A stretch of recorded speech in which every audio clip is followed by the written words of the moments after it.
गेल्यानंतर त्या ठिकाणच्या या तालुक्याचे विद्यमान आमदार सुनील शेळके आणि त्यांच्या परिवाराच्या त्या ठिकाणी असलेल्या साई स्टोन क्रेशर या व्यवसाय असलेल्या ठिकाणावर भेट दिल्यानंतर एक लक्षात आलं की त्या ठिकाणी गट नंबर 125 व गट नंबर 158 याचंच या ठिकाणी आपल्या वडगाव तहसील कचेरी आणि जिल्हाधिकारी गौण खनिज विभागाच्या माध्यमातून परवानगी घेतल्याचं मिळालेली माहिती आहे। 125 आणि 158 या गटाचा परवाना काढून इतर ठिकाणी बेकायदेशीरपणे उत्खनन चालू आहे का या संदर्भातली त्या ठिकाणी पाहणी केली। त्याचबरोबर 125 गट परवाना असलेल्या जागी पाणी साचलेले असून तिथं कुठल्याही प्रकारचं काम सुरू नाहीये। मागील 5 वर्षात उत्खनन झालेल्या ठिकाणी किती ब्रास उत्खनन केले गेले याची माहिती महसूलकडे आत्ता त्या ठिकाणी प्राप्त झाली नव्हती, परंतु या बेकायदेशीर उत्खनन केलेल्या गटाची यादी त्यामध्ये प्रामुख्याने गट नंबर 121, गट नंबर 123, 124, 154, 153, 152, 149 आणि 136 या गटाच्या बाबतीत त्या ठिकाणी तहसीलदारांकडे भेट दिली आणि या संदर्भात साहेबांनी काही महत्त्वाच्या बाबी तहसीलदारांच्या निदर्शनास आणून दिलेल्या आहेत। याबाबत महाराष्ट्राचे नेते आणि देशाचे माजी खासदार आदरणीय किरीटजी सोमय्या साहेब हे आपल्याला या पत्रकार परिषदेच्या माध्यमातून आपल्याशी संवाद साधतील। धन्यवाद।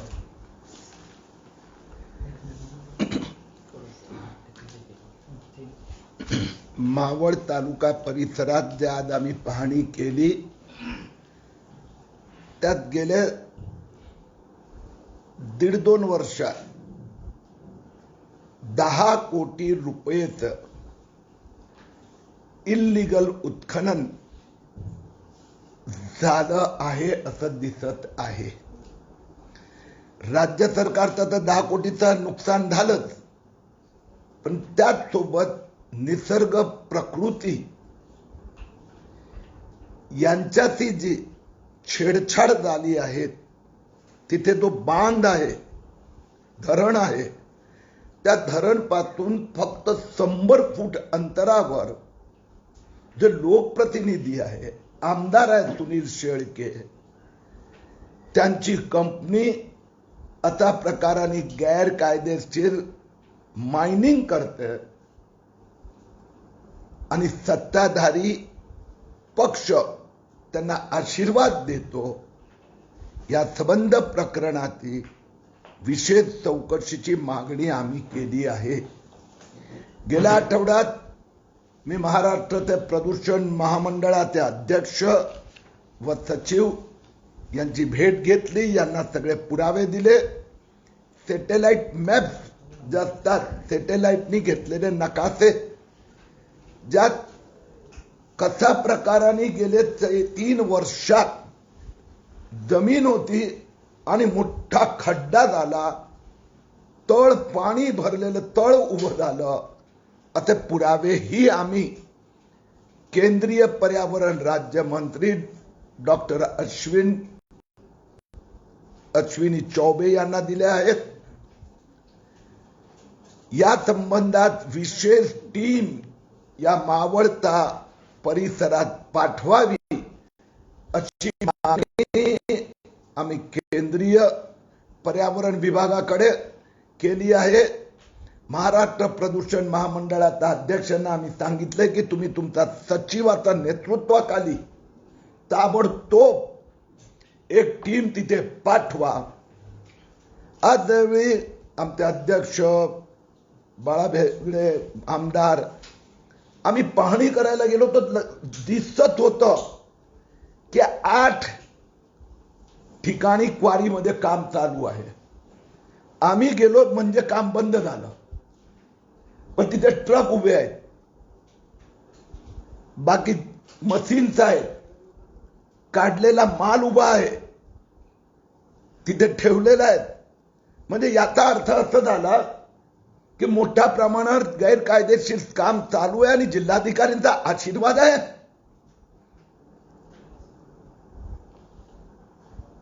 हा विषय आम्ही थेट पर्यंत घेऊन जाणार. तहसीलदारांची भेट झाली.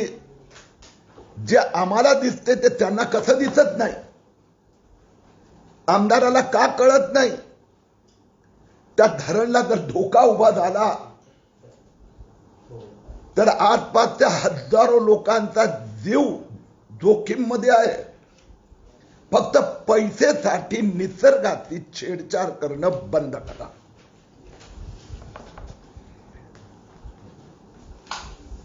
दुसरा एक छोटा विषय घेऊ.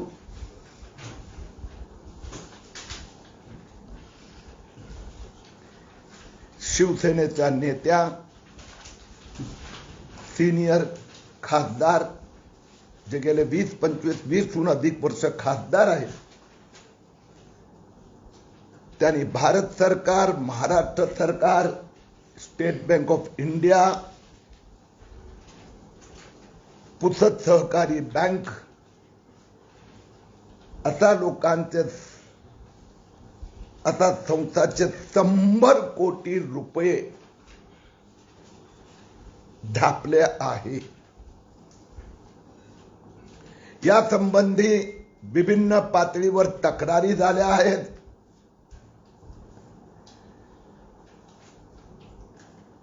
भावना गवळी मॅडमनी कथा प्रकाराने 100 कोटी रुपये कुठून कसे काढले, कुठे नेले या संबंधीचे पूर्ण डॉक्युमेंट सह बेनामी कारोबार काय केला, कोलकाता कंपनी, मनी लॉन्ड्रिंग, हे सगळं सोमवारी मुंबईत पुरावेसह रुजू करणार.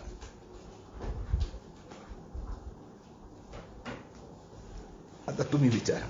सर काय सांगणार, 17 तारखेला शाळा चालू होणार होते महाराष्ट्रातल्या, पण अजूनही चालू होत नाही असं जाहीर केलेलं आहे. काय सांगणार?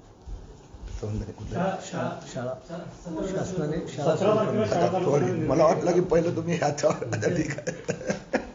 म्हणजे तुम्ही आमदार आणि खासदाराचा 100 कोटीचा घोटाळा पहिल्यांदा इथे बोललो मी. आमदारांकडून आमदार म्हणजे खासदार. हा सांगा सांगतो शाळेचा देता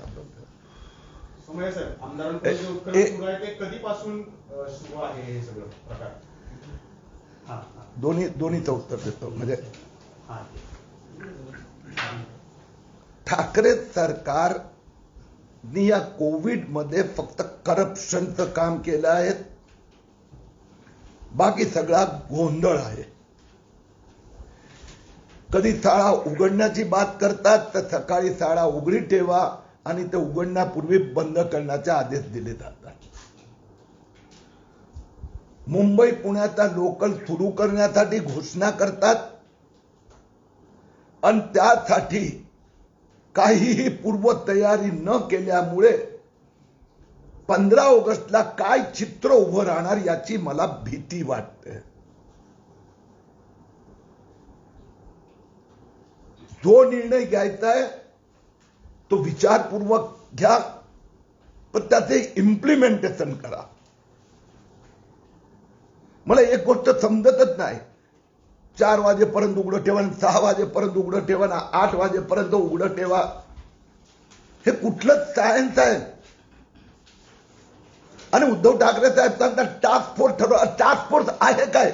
महाराष्ट्रात जनतेला मूर्ख बनवायचं बंद करा. What is task force? महाराष्ट्राचा कोविड टास्क फोर्स एक 9 डॉक्टर आहेत प्रायव्हेट हॉस्पिटलचे. त्यांचा अनुभव फक्त आणि फक्त मेडिकल हॉस्पिटल संबंधितला आहे. म्हणून उद्धव ठाकरे साहेब गोंधळ घालणं बंद करा.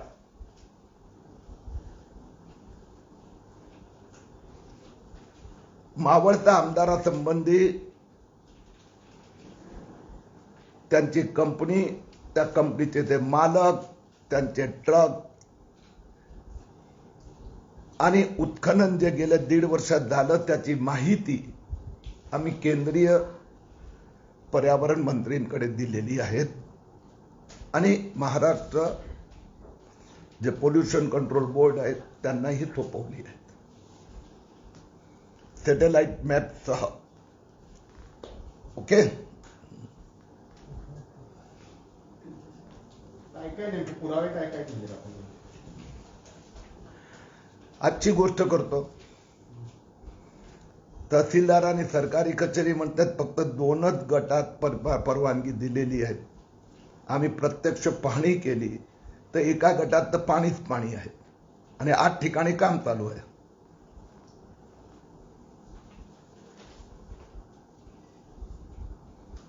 ज्याचे फोटो व्हिडिओ तहसीलदारला मी आजचं प्रत्यक्षच पुरावा आणि तहसीलदार उत्तर देऊ शकले नाही.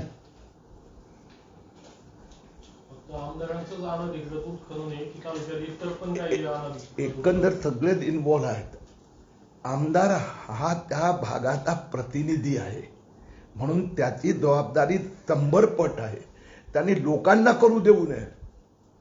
पण जर आमदार स्वतःच करत असेल स्वाहा तर बाकी तो फिर जयरामजी की. सगळ्याच अनधिकृत आहे का उत्खनन? मी जसं एक उदाहरण दिलं आजचं की आज 10 गटात 8 गटात कामकाज चालू दिसलं. 2 गटाचे परवाने आहे असं आम्हाला सांगितलं. बाकी 6 संबंधी आम्हाला चौकशी करावी लागणार. याचा अर्थ काय? मग 2ची कशी माहिती आहे तुम्हाला? मुद्दा काय आहे? त्यांनी सांगितलं सगळ्यांचंच आम्हाला चेक करावं लागणार. मी समजू शकतो. पण 2ची निश्चित माहिती आहे म्हणजे 6ची पण निश्चित माहिती आहे की त्यांना परवाना नाहीये. पण ते बोलायचं नाहीये आणि चौकशी होणार त्यात फक्त आमदार पुरतं असं नसेल.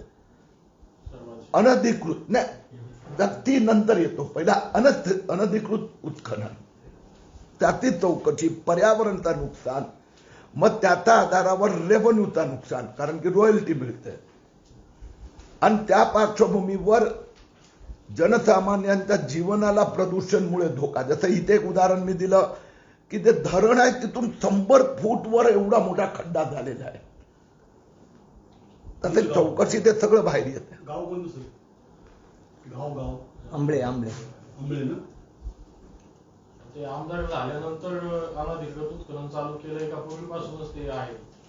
चोरी कोणीही कितीही करत असेल जेव्हा लक्षात येते त्यावेळी कारवाई होत असते.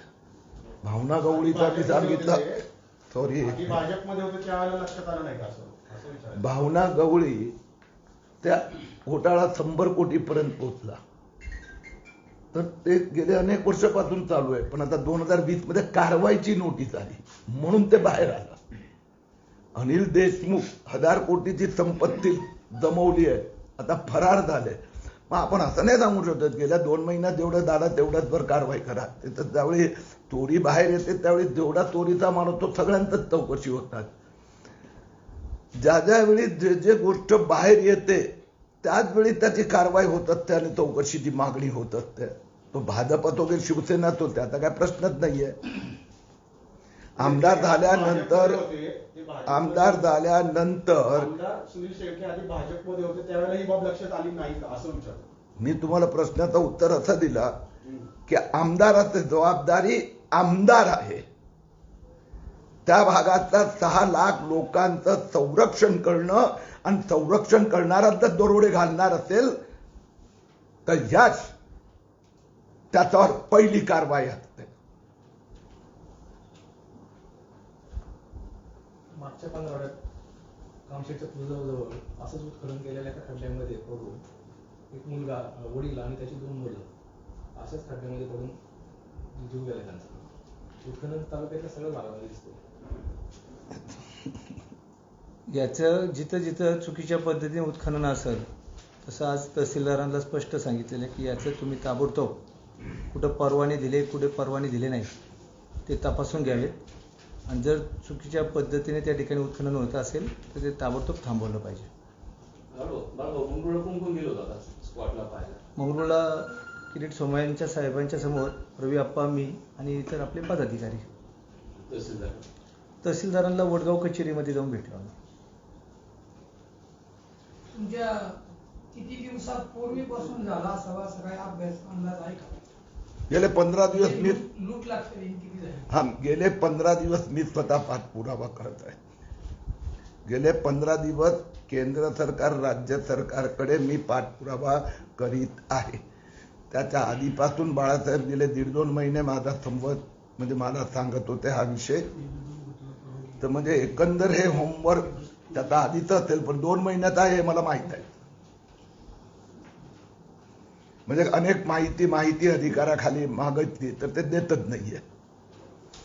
सर 2 गटाला परवानगी घेतली आपण असं म्हणताय ते 2 गट कोणाच्या नावाचे आहेत?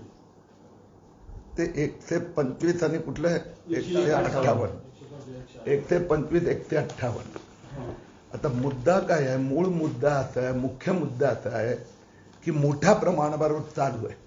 त्यात जे दोषी असेल ते तर जिल्हाधिकारी सांगू शकणार. आपण आलेली माहिती देत असतो.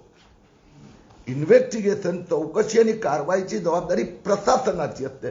म्हणजे माझ्याकडे आलेली सगळीच माहिती ही मी आता नाही सांगत ही एवढीच आहे, त्यात पुढे पण असू शकते. दुसरे पण त्यात जबाबदार निघू शकतात ना, आणखीन पण लोक असू शकतात. म्हणूनच ते एकंदरच आमदाराचं मी यासाठी सांगितलं, आमदाराचं काम चोरी थांबवण्याचं आहे. तोच चोरी करायला लागला. प्रशासकीय यंत्रणा काय करते मग? प्रशासकीय यंत्रणा येणार नाही या चौकशीत त्या सगळ्यांचाच सहभाग येणार नाही. फक्त आमदारांकडे आहे.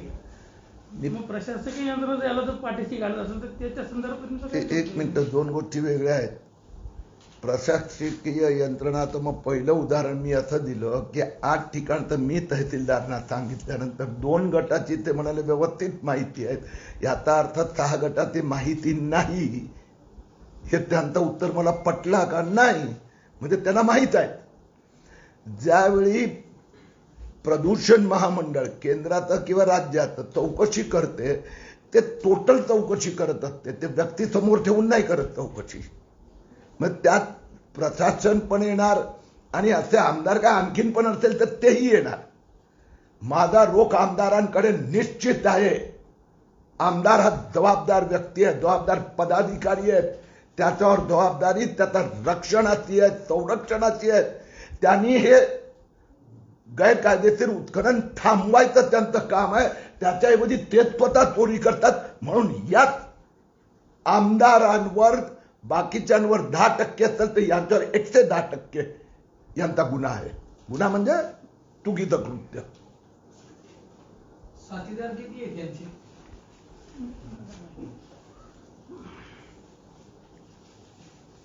एकूण त्यांच्या बरोबर सहकारी तिथं असं बेकायदेशीर काम करणाऱ्यांची संख्या साधारणपणे लक्षात आली आहे का? आता आम्ही एकदा चौकशीची मागणी केल्यानंतर कारण मी तुम्हाला हो मी सांगितलं ना स्थानिक जे आहेत हो मी तुम्हाला सांगितलं की जसं आज जाऊन बघितलं त्या 8 गटात गैरकायदेशीर उत्खनन चालू आहे. तर हे अभ्यासच झाला ना 8. पण या 8च असेल तर थोडं अजून पण असतात ना. 8 तर पुरावे दिले. नंतर सॅटेलाइट मॅप काढून दिले तर गेले 2-3 वर्षापासून चालू आहे हे दिलं. आता ते प्रत्येक व्यक्तीने हे जबाबदारी तुमची आणि माझी होऊच शकत नाही कारण की आपण तेवढे पोचूच शकत नाही. त्यासाठी तर प्रशासनानेच करावं लागतं आणि म्हणून आम्ही मागणी प्रशासनाकडे गेली आहे. केंद्रीय प्रदूषण महामंडळ आणि महाराष्ट्र प्रदूषण कारण की दे आर द ऑथॉरिटी. गेल्या 15 वर्षापासून हे उत्खनन चालू आहे खाणींचं तालुका परिसरात. म्हणजे त्या एकूण सगळ्या गटात 10-15 वर्षापासून उत्खनन चालू आहे अशी माहिती आहे. म्हणजे वस्तुस्थिती आहे. ते गेल्या 2 वर्षापूर्वी भाजपमधून राष्ट्रवादी झाले आणि आज त्यांच्या तक्रारी होत आहेत. म्हणजे 10 वर्ष तुम्ही पाठीशी घालत होते त्यांना. मुद्दा असा आहे की त्यावेळी तो विषय पुढे येत होतो. अचानक बटन दाबल्यासारखं तर खान होत नाही दिवसात. दादा तुम्ही उत्तर तो पूर्ण ऐकावं लागणार. ज्यावेळी जो विषय पुढे येत असतो म्हणजे तो घोटाळा माझ्या माहितीत आला तेव्हापासूनच सुरू झाला असं नसतं. भावना गवळी गेले 10 वर्षापासून हा घोटाळा चालू आहे. मग तुम्ही 9 वर्षापूर्वी का काढला नाही, 2 वर्षापूर्वी का काढला नाही? आता त्याला 2020 मध्ये त्यांचा प्रॉपर्टीची जप्तीची नोटीस आली म्हणून हा विषय बाहेर आला. अनिल देशमुखकडे आता 1000 कोटीची संपत्ती बाहेर आली. तर तुम्ही आधी त्याची 9:30 होईपर्यंत का कारवाई केली नाही, म्हणून आता नाही करता येणार असं नसते. आणि मी परत एकच वस्तू 10 वेळा सांगून म्हणा, आमदार आता आमदार झालेत म्हणून ते आमदार झाल्यानंतर त्यांनी गैरकायदेशीर पासून 100 फुटापर्यंत पोचले, तर त्यावेळी पण मी सांगितलं असतं प्रशासनाला ताबडतोब ऍक्शन घ्या. याच मतदारसंघाला लागून पिंपरी-चिंचवड महानगरपालिका आहे, तिथं बरेचसे काही भ्रष्टाचार समोर येतात. तुम्ही मला माहिती द्या, त्यात आपण करू नंतर. आज आपली भेट इथे, माझी भेट त्या ह्याची आहे. आणखीन कोणी काही माहिती दिली तर मी नंतर नक्की बघतो. साहेब, म्हणजे मंगरुळ आणि परिसरात जे उत्खनन झालंय, शासनाचा 10 कोटीचा महसूल बुडला असेल एक अंदाज अंदाज. चौकशीत प्रत्यक्षात अजून बोलू. म्हणजे आता जो आरोप होतो तो किमान 10 ते कोटीचा. हो, कारण काय ते जे सॅटेलाइट मॅप आहे ना, तर समजा इथे जमीन आहे आणि नंतर 100 फूट खड्डा झाला, तर आपण काय करतो, 100 फूट खड्डा. आता तिथं सॅटेलाइट मॅप आणि तिथे गेल्या तर क्वांटिटी अंदाजितच असते. त्याचा दर बराचसा मागे आधी 400 असेल, 500, नंतर 700 रुपये जे असेल ते. ओके. न्यायालयाने असं विचारलं की चिक्की घोटाळा प्रकरणी अजूनही गुन्हा दाखल का झाला नाही, या संदर्भात काही अवगत आहे? कुणाचा कुठल्या प्रकरणी? चिक्की घोटाळा राज्यात गाजलेला माहिती आहे? पंकजा एक ग्रामविकास मंत्री असताना माहित नाही मला. ते कोर्टात चालू आहे ना, तो कोर्ट सांगणार ते. कोर्टच म्हटलं की अजून हो, मग ते कोर्टाने ज्यांना विचारलं असेल ते उत्तर देणार ना.